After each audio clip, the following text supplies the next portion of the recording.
حضرت فاروق اعظم کا زمانہ ہے، ایک عورت مسجد نبوی میں نماز پڑھنے کے لیے جاتی ہے، راستے میں ایک نوجوان رستہ روک کے کھڑا ہو جاتا ہے اور راستے میں روزانہ کھڑا ہوتا ہے اور اس کی تیکھی نظروں کے تیر اس عورت کو بے چین کرتے ہیں۔ ایک دن رک گئی اور پوچھا کیا مسئلہ ہے تجھے؟ اس نے کہا کہ میں تمہارا چاہنے والا ہوں اور تمہیں حاصل کرنا میری زندگی کا سب سے بڑا مسئلہ ہے، اگر تم بولو تو آسمان سے تارے بھی توڑ لاؤں۔ اس نے کہا مجھے تارے نہیں چاہیے، میری ایک ہی خواہش ہے، اگر تم وہ شرط پوری کر دو تو پھر جو تم کہو گے میں اس کے لیے حاضر ہوں گی۔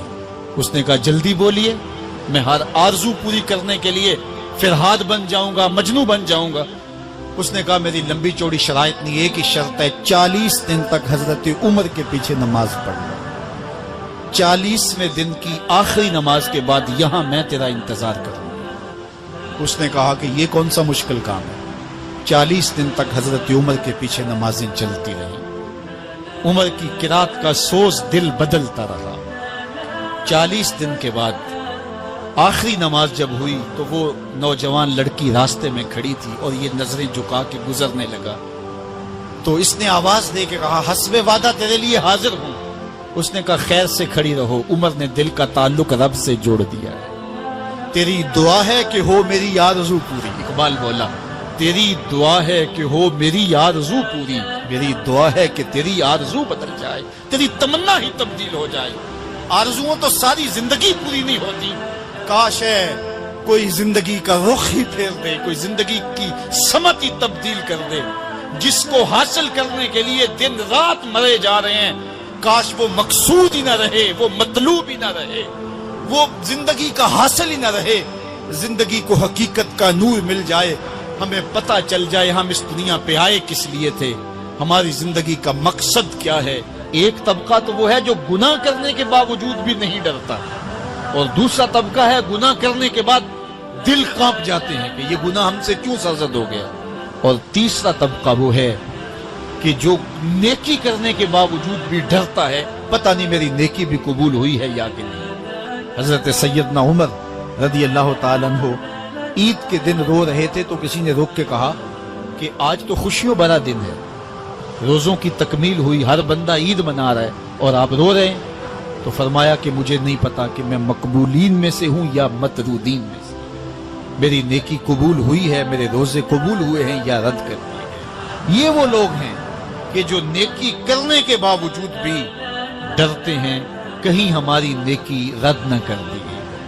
اللہ اکبر۔ حضرت حسن بصری رضی اللہ تعالی عنہ رو پڑے تو کسی نے کہا حضرت کیوں روئے ہو؟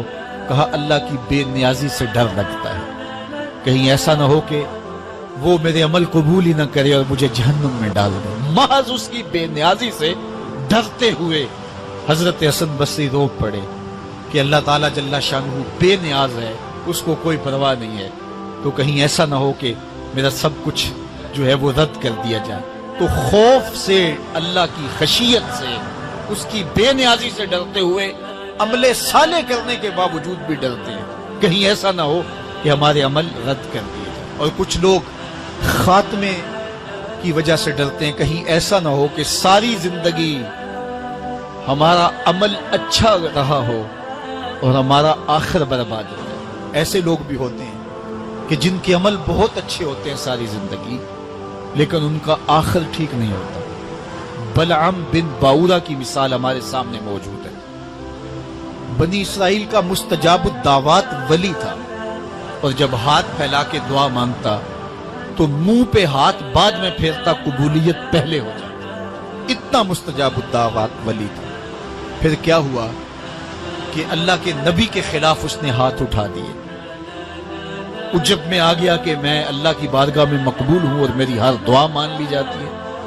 تو پھر کسی کے کہنے پہ وقت کے نبی کے خلاف بد دعا کرنے کے لیے کھڑا ہو گیا، اور جو کہنا چاہ رہا تھا وہ اپنے حق میں نکل گیا، اور پھر زبان اس کی لٹک گئی، زمین چاٹتا تھا، اور قرآن نے کہا مَثَلُهُ كَمَثَلِ الْكَلْبِ، اس کی مثال کتے کی مثال ہے۔ اب ذرا غور کیجئے کہ بنی اسرائیل کا مستجاب الدعوات ولی ہے، لیکن انجام کتنا بد ہوا